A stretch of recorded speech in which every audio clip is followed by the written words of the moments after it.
자, 결산 수정분계 선수 수익과 선급 비용부터 보겠습니다.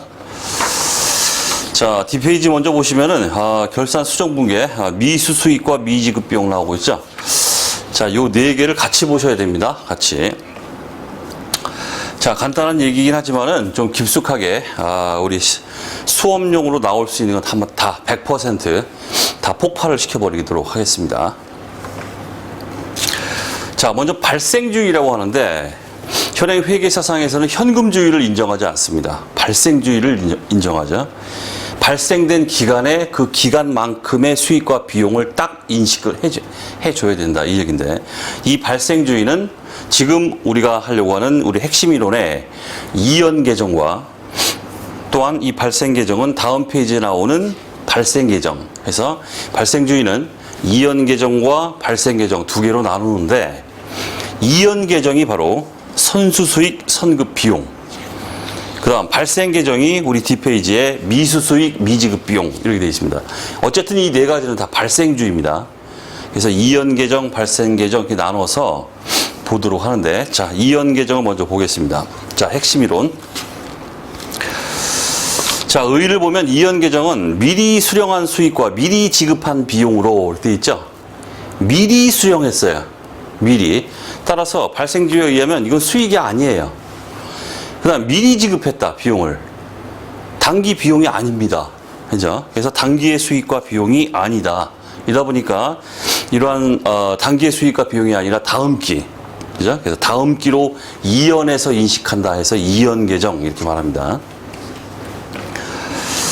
자, 선수수익, 부채, 그 다음 선급비용, 자산 돼 있죠. 자, 그거보다 예시해가지고 나오고 있는데, 자, 칠판을 보겠습니다. 자, 먼저 선수수익을 보시면은, 자, 내가 임대를 하고 있는데 이제 임대료라는 수익을 받습니다. 임대료. 그런데 7월 1일 날 임대를 하면서 1년치죠. 1년치 임대료를 120만 원을 한꺼번에 받았어요. 한꺼번에 수령을 했습니다. 자, 그렇다면 발생주의에 의해서 단기분에 해당되는 요거죠, 요거. 7월 1일부터 12월 31일까지. 요때까지만 금액을 수익을 인식을 시켜야 된다. 자, 따라서 이후죠. 요때부터 다음 연도 6월 30일까지. 요거는 미리 받은 거다. 미리 받았다. 그렇기 때문에 선수 임대료라는 부채를 계상하도록 이렇게 되어 있습니다. 됐죠? 자, 7월 1일 시점에 회계처리, 그 다음에 12월 31일 시점에 회계처리 보시면은 7월 1일 시점에서 회사는 1년치 120만 원 임대료를 한꺼번에 다 받으면서 다 수익 처리가 들어갔어요. 현금 120만 원, 임대료 120만 원 다 했습니다. 하지만 우리가 인식해야 될 수익은 요 6개월치 60만 원만 인식을 해야 되겠죠. 그렇기 때문에 인식한 임대료 120만 원, 이 중에서 미리 받은 거 60만 원이죠. 60만 원을 없애주는 회계 처리를 합니다. 그리고 이 금액은 미리 받은 거다. 선수 임대료, 부채 처리가 이렇게 들어간다. 자, 이게 선수 수익의 전부입니다. 끝. 자, 그 다음에 선수 수익과 관련된 계정 흐름이에요. 계정 흐름. 제가 왜 빨간색으로 썼을까요? 지금 여기 지금 빨간색 돼 있죠. 이제 여러분들은 이 빨간색이 머리에 꽉 이제 암기가 돼 있어야 됩니다. 이거 암기 사항이에요. 왜 그러냐면 요 사항 자체는 우리 이제 수준을 좀 넘는데 현금 흐름표 쪽에서 이게 나와요. 근데 우리는 현금 흐름표를 모르죠.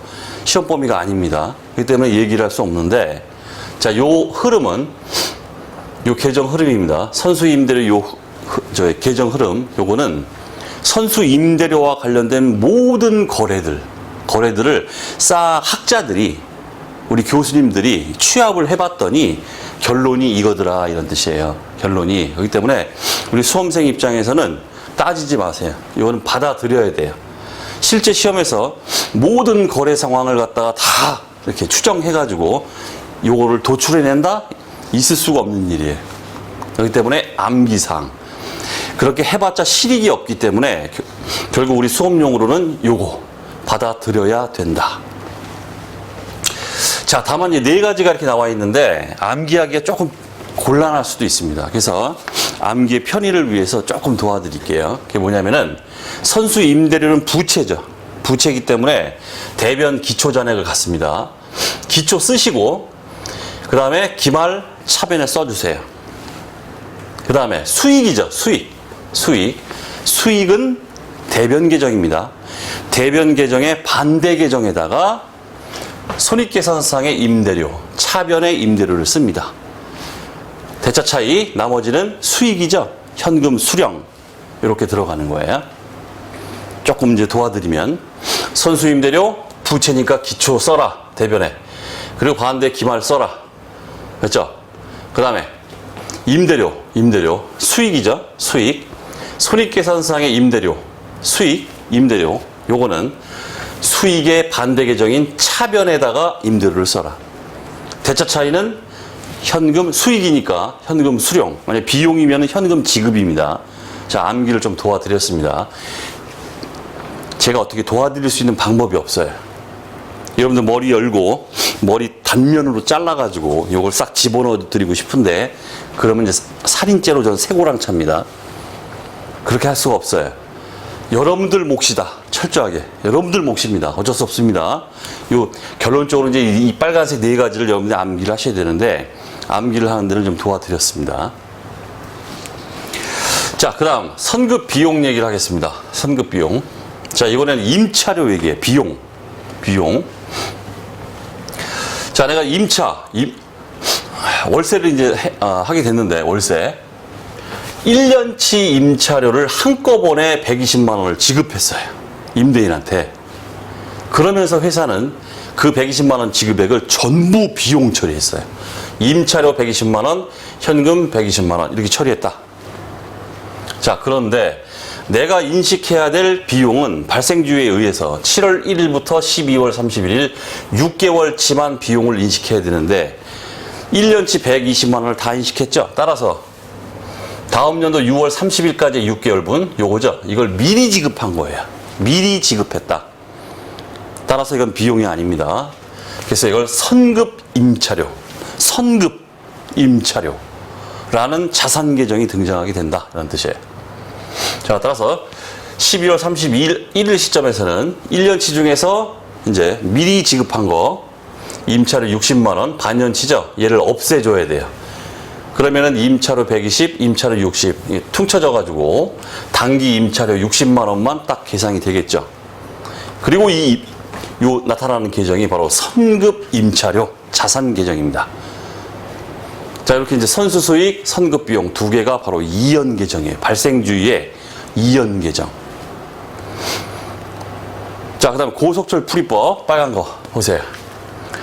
저랑 똑같습니다. 분석을 좀 도와드릴 뿐이에요. 제가 선급 임차료와 관련된 모든 거래를 갖다 다 나올 수 있는 모든 거래들을 다 해가지고 취합을 했더니 우리 학자들 분들 교수님께서 이렇게 제시를 해주셨어요.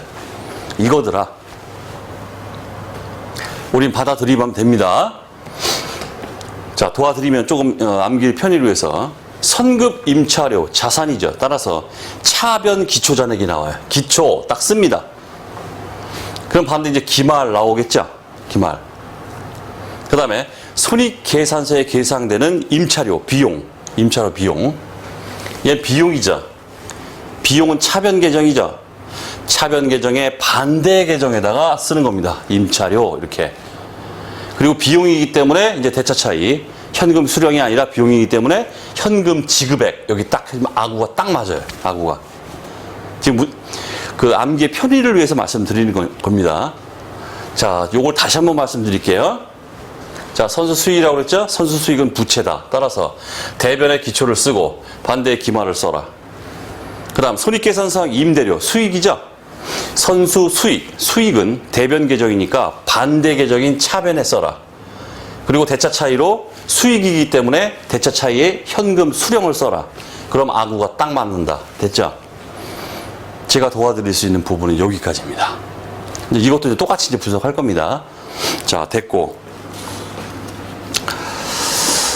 자, 위에 문제 보겠습니다. 자, 다음의 자료에 기초하여 주 3일이 단기 중 현금으로 지급한 임차료를 계산하면 얼마인가? 현금 지급액. 자, 기억에 주 3일의 기초와 기말의 재무 상태표에서 제출한 자료는 자료이다. 자, 선급 임차료가 기초가 30만 원, 기말 10만 원. 당기 손익계산서에 추출된 자료는 다음과 같다 해서 손익계산상 비용 임차료가 50만 원이 잡혀 있습니다. 됐죠? 해보겠습니다. 선급 임차료, 선급 비용 얘기입니다. 이거죠. 이겁니다. 자, 대입해 볼게요. 자, 기초 30만 원, 요거 30만 원. 그 다음 기말 10만 원, 요거 10만 원. 그 다음 손익계산서의 임차료, 손익계산서 임차료 요거죠. 요게 얼마? 50만 원. 자, 그럼 이 얼마입니까? 대차 차이 60 빼면은 30만 원 되죠? 현금 지급액 요놈 따라서 30만 원. 10초짜리 문제예요. 20초. 그래서 암기를 해야 된다는 뜻입니다. 실제 시험에서 이 계정 흐름을 도출하기 위해서 혼자서 모든 거래를 갖다가 다 추정을 해가지고 이걸 도출해냈다? 글쎄요. 한 10시간 걸릴걸요? 암기하셔야 됩니다. 편의상 암기하는 방법은 제가 도와드렸고 어쩔 수 없습니다. 어쩔 수 없어요. 자, 그 다음 밑에 관련 기출. 주 3일은 주 용산에게 2000X 1년 7월 1일 건물을 임대하였으며 1년분 임대료 120만 원을 선수하고 선수 수익 다음과 같이 회계 처리하였다. 이후 2000X 1년 12월 31일 이와 관련된 결산 분계를 누락했대요. 누락하는 경우 재무제표에 미치는 영향은 이렇게 되어 있습니다. 자, 회사는 7월 1일 날 선수하고서 전부 다 이제 수익으로 계산했습니다. 자, 회사의 처리 현금 120만 원 다 수익 처리했어요. 임대료 또는 임대료 수익 120만 원. 하지만 6개월치만 인식이 돼야 되고 선수분이 6개월치가 있는 거죠. 자, 따라서 누락한 거 어떻게 되냐면 무엇을 누락했는가? 자, 회계 처리 자체는 요거죠. 임대료 얘를 줄여줘야죠. 미리 받은 거 60만 원 줄여야 돼요. 그리고 선수 임대료 됐습니다. 이걸 누락한 거예요. 얘를 누락했다. 자, 이걸로 인한 영향을 보시면 첫 번째. 자, 수익 줄여야 되는데 안 줄였어요. 이걸 안 하는 바람에 수익이 60만 원 돼야 되는데 지금 120만 원이 돼 있다. 이런 뜻입니다. 얘를 안 하는 바람에 자, 따라서 수익이 60만 원 과대계상. 수익이 60만 원 과대계상 되면 당연히 이익도 과대계상 되죠. 순이익이 60만 원 과대계상. 그 다음에 부채 처리가 들어갔어야 되는데 선수 임대료를 계상을 안 했습니다. 자, 따라서 엔드 뭡니까? 부채가 과속에 해당된다. 됐습니까? 영향은 이거예요. 자, 문제 보면 수익의 과대계상 뭐예요 지금? 오른 거 1번 맞네요. 바로. 그 다음 2번 자산의 과대계상. 자산 얘기 나올 건덕지가 없죠. 자산하고는 관계가 없습니다. 자산엔 영향이 없습니다. 그 다음 3번 순이익의 과소계상. 순이익은 과대계상이 맞고 틀렸고. 그 다음 4번 부채의 과대계상이 아니라 부채의 과소계상. 됐죠? 이렇게 분석을 한다. 자, 그 다음 결산수정분계 미수수익과 미지급비용. 자, 핵심 이론의 의의를 보시면 발생계정은 아직 못 받은 수익, 아직 지급치 않은 비용이에요. 따라서 당기의 수익과 비용이다. 못 받거나 지급하지 않았어도 해당 기간에 발생이 됐기 때문에 못 받았거나 지급하지 않았어도 수익과 비용을 인식해야 된다. 그러다 보니까 당기 발생분을 인식한다. 그래서 발생계정 이렇게 말합니다. 자, 첫 번째 미수수익 자산부터 보자.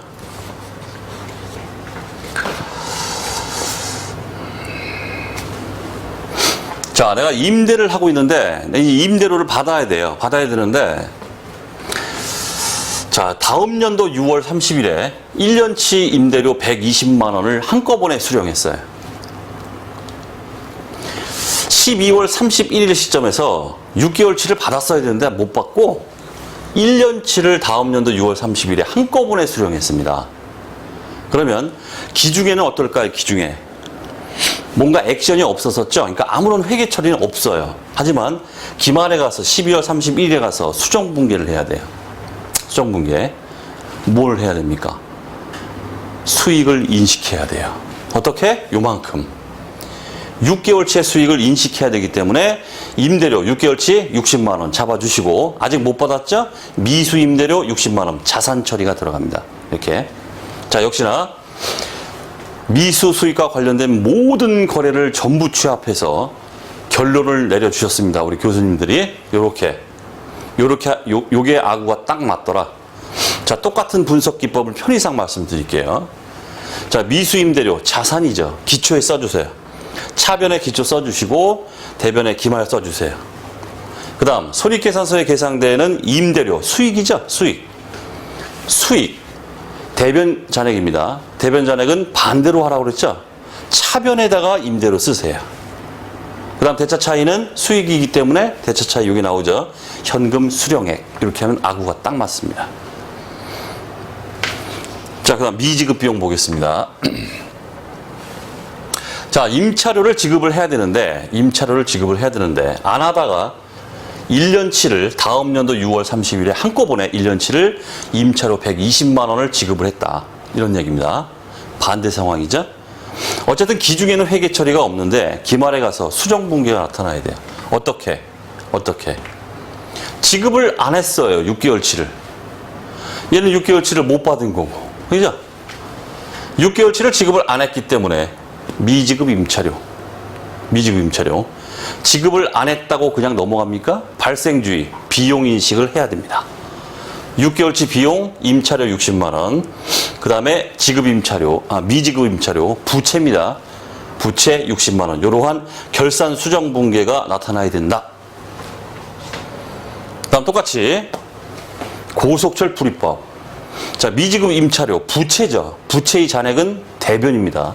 대변에 기초를 쓰세요. 그 다음 반대에다 기말 쓰시고. 그럼 손익계산서의 임차료, 비용입니다. 비용은 어디에 써야 되느냐? 비용은 차변 잔액이죠? 차변 잔액에 반대에 쓰라고 그랬죠. 대변에다가 임차료를 씁니다. 그리고 대차 차이, 비용이기 때문에 현금 지급이 나와야 돼요. 대차 차이, 차변에 현금 지급. 딱. 이렇게 계산이 됩니다. 됐죠? 자, 결론은 장황하게 제가 여러분들을 이해시키기 위해서 그림까지 이렇게 팔 아프게 그냥 막 미리 해놓고 막 했는데, 지금 빨간색 보세요. 이게 암기가 돼야 된다니까? 암기가. 됐습니까? 자, 여러분들 몫입니다. 저는 할 짓 다 했습니다.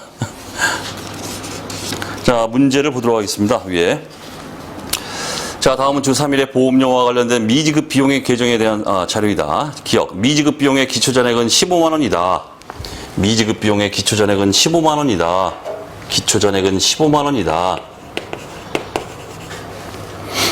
그 다음 결산 수정 분계 후 미지급 비용의 기말 잔액은 23만 원이래요. 23만 원이다. 그 다음 단기에 현금 지급한 보험료가 8만 원이다. 현금 지급 8만 원. 주 3일이 손익계산서의 보험료로 계상한 금액은 얼마인가? 보험료 비용입니다. 임차료 비용. 미지급 임차료, 미지급 보험료 이렇게 되는 거예요. 요 금액이 얼마다 비용이? 모르죠? 대차 차이 얼마 하고 나오는 거예요. 자, 대차 차이는 얼마입니까? 8만 원. 31만 원에서 15만 원 빼면 얼마야? 16만 원이죠? 16만 원. 게임 끝났어요. 20초짜리 문제. 됐죠? 네, 됐습니다. 그 다음 밑에 관련 기출. 자, 다음 중 발생주에 의한 회계 처리에 해당하지 않는 것은 1번 미지급 보험료 했고 미지급 비용, 3번에 미수이자,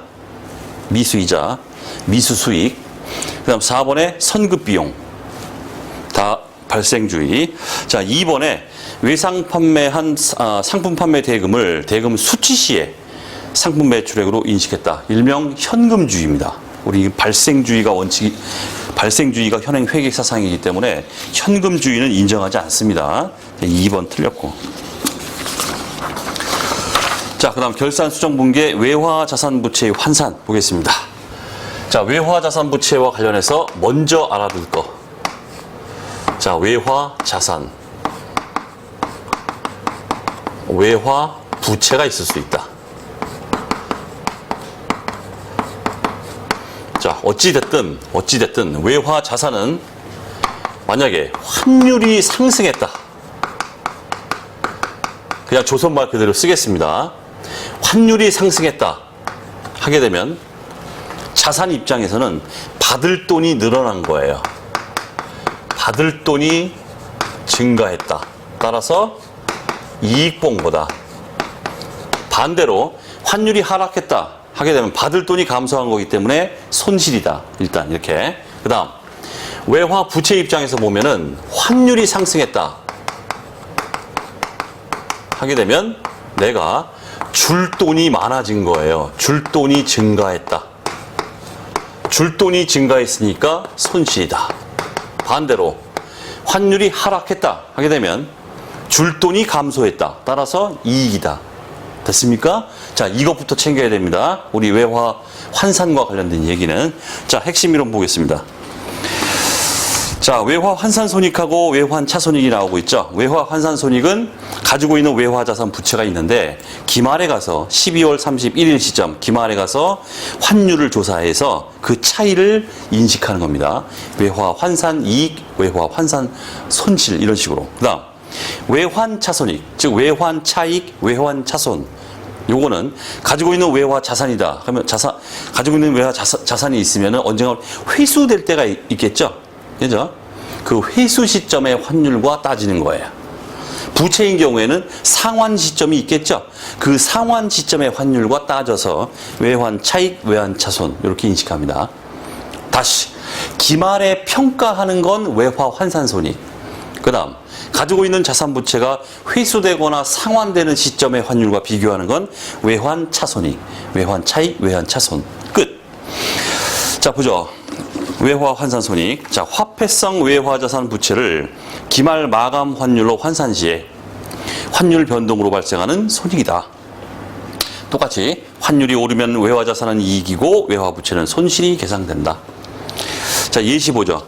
차입금 10달러가 있는데 차입 환율은 달러당 10원입니다. 그러면 10달러 곱하기 10원 하면은 차입 시에 우리 회계처리 있는 것처럼 외화 차입금, 외화 장기 차입금 100원으로 잡혀 있을 거예요. 현금 100원 들어오고 장기 차입금, 외화 차입금입니다. 100원 이렇게 계산했을 텐데 기말에 갔더니 결산일의 환율은 달러당 12원이에요. 달러당 10원에서 달러당 12원으로 환율이 증가했죠. 환율이 상승했다. 따라서 차입금, 부채 입장에서는 환율이 상승하면 줄 돈이 증가하니까 손실이다. 이런 얘기예요. 자, 그래서 결산 시에 증가된 환율이 2원 증가했죠. 2원. 따라서 10달러 곱하기 2원 하면 20원입니다. 20원만큼 장기 차입금을 늘리고 줄돈을 늘리고 외화 환산 손실을 잡더라. 그 다음 보론의 화폐성이 어떤 거냐 비화폐성이 어떤 거냐 이거에 대해서는 앞에 했습니다. 또 머리가 하얘졌습니까?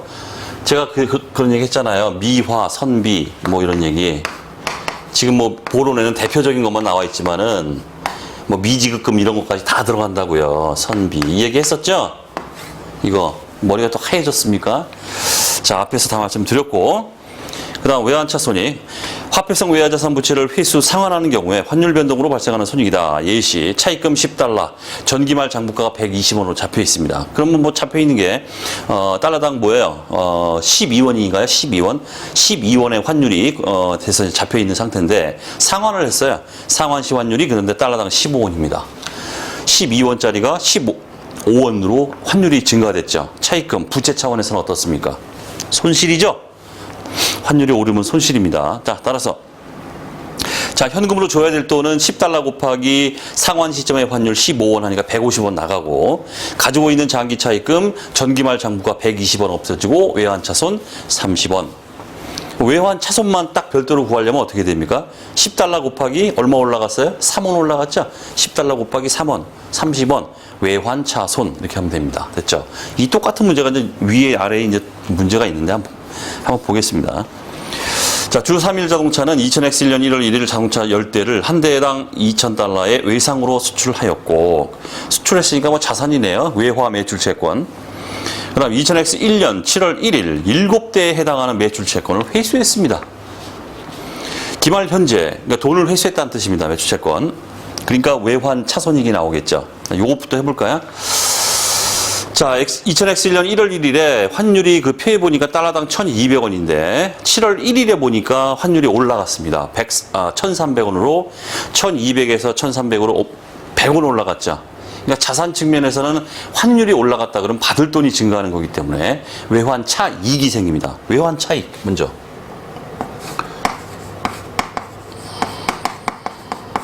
일곱 대. 자, 총 7대를 매출 채권을 회수했는데 7대에 대해서 2,000달러, 한 대당 2,000달러. 그 다음에 환율이 올라갔죠? 올라간 게 지금 1,200에서 1,300이 됐기 때문에 100원 올라갔어요. 100원. 이렇게 해주면은 금액이 140만 원. 환율이 올라갔으니까 이익이다. 이런 얘기죠. 이익. 외환 차익. 뭐 쓸 필요도 없는데 된 거고. 그 다음 이제 세대가 남았습니다. 세대는 이제 그대로 이제 못 받고 있는 거예요. 기말 현재 세대분에 해당하는 매출 채권이 남아있는 상태이다. 환율 자료가 다음과 같을 때 주 3일 자동차가 2000X 1년 보고 기간 말 인식해야 할 외환 차익 차손, 외화 환산 이익 손실 요거는 각각 얼마인가 이렇게 되어 있습니다. 자, 그럼 2000X 1년 12월 31일에 환율을 봤더니 1,050원 어라 떨어졌죠. 당초에 2000X 1년 1월 1일에 그때 수출할 때 1,200원이었는데 이 세대가 1,200원에서 1,050원으로 떨어졌습니다. 자산 측면에서는 환율이 떨어지면은 받을 돈이 감소하기 때문에 손실입니다. 외화 환산 손실. 외화 환산 손실. 손실. 자, 세대 곱하기 한 대당 2,000달러 곱하기 2,000달러 한 다음에 곱하기 떨어진 금액이 얼마입니까? 1,200원에서 1,050원이면 얼마예요? 150원 떨어졌나요? 150원? 150원. 맞죠? 150원 떨어졌어요. 150원. 손실 나요. 90만원. 됐죠? 90만원 손실이다. 이렇게 보여줍니다. 그 다음 밑에 관련 기출. 주 3일은 2000X 1년 7월 31일 미국에 있는 은행으로부터 10만 달러를 차입하면서 미국에 있는 은행으로부터 10만 달러를 차입할 정도면은 상당히 신용도가 높다고 봐야죠. 생략하겠습니다. 쓸데없는 얘기 하지 말죠. 자, 당일에 환율을 적용하여 차입금을 계상하였으며 당기말 현재 아직 상환하지 않았다. 환율 정보가 다음과 같을 때 동차입금과 관련하여 결산 시 손익계산서에 반영할 외화 환산 손익은 얼마인가? 뭐 다 나왔네요, 지금. 다 나왔습니다. 자, 7월 31일에 그 환율이 940원인데 기말 현재 2000X 1년 12월 31일에 990원으로 환율이 증가했죠. 근데 나는 지금 차입금, 부채입니다. 부채 입장에서는 환율이 상승하게 되면 줄 돈이 증가하는 거기 때문에 손실이 난다. 이런 뜻이에요. 따라서 다 나왔죠? 외화 환산 손실. 환산 손실. 총 10만 달러. 10만 달러 곱하기 환율이 얼마나 올라갔습니까? 940원에서 990원. 그럼 얼마입니까? 50원 올라갔죠? 50원. 500만 원. 외화 환산 손실이 발생된다. 이런 얘기입니다. 자, 이렇게 해서 결산 수정 분계 외화까지 봤습니다. 자, 이번 시간 강의는 여기까지 하도록 하겠습니다.